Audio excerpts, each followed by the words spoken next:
Right right thank you Srinivas, మళ్ళీ వస్తాను మీ దగ్గరికి. రైట్, ఇదే అంశం మీద మనకు ఒకసారి మనం మహబూబ్నగర్కి వెళ్ళాల్సి ఉంది. దానికంటే ముందు మనకు శ్రీవర్ధన్ రెడ్డి బీజేపీ సీనియర్ నేత జాయిన్ అవుతున్నారు, ఆయనతో పాటు మానవతారాయ్ గారు కంటిన్యూ అవుతున్నారు. మనం ఒకసారి తెలంగాణలో మహబూబ్నగర్కి సంబంధించి మా ప్రతినిధి రహీం జాయిన్ అవుతున్నారు. అయితే అక్కడ నాగర్ కర్నూలులో ఆల్రెడీ మల్లు రవి గెలుపొందినట్టుగా తెలుస్తోంది. దానికి సంబంధించిన మరింత సమాచారం తెలుసుకునే ప్రయత్నం చేద్దాం. రహీం, ఏంటి పరిస్థితి?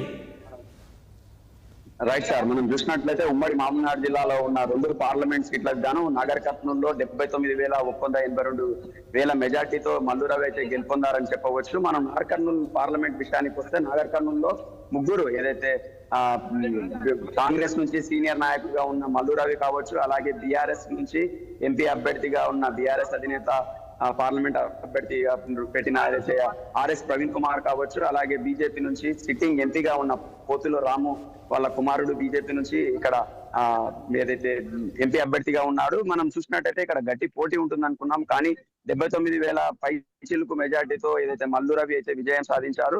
విజయానికి ఒకటే కారణం, కాంగ్రెస్ నాగర్ కర్నూలు పార్లమెంట్ కాంగ్రెస్ కి కంచుకోట అని చెప్పవచ్చు.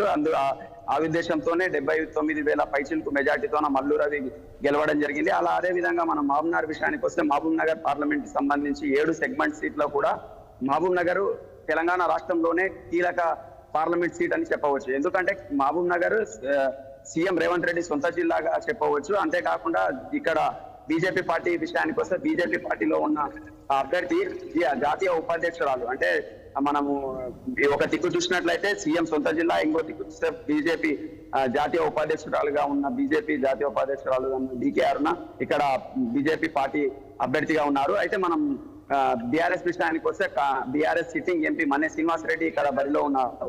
మనం చూసినట్లయితే ముఖ్యంగా ఇక్కడ 14 రౌండ్స్ నడుస్తున్నాయి. 14 రౌండ్స్ గాను ఏదైతే బీఆర్ఎస్ డీకే అరుణ బీజేపీ డీకే అరుణ లీడ్ లో ఉన్నారు. దాదాపు 13,774 ఓట్లతో డీకే అరుణ ఇక్కడ లీడ్ లో ఉన్నారు. బలరాం గారు. Right right thank you Rahim. మనం ఒకసారి శ్రీవర్ధన్ రెడ్డి దగ్గరికి వెళ్తాం. శ్రీవర్ధన్ రెడ్డి గారు, ఎట్లా చూడాలి?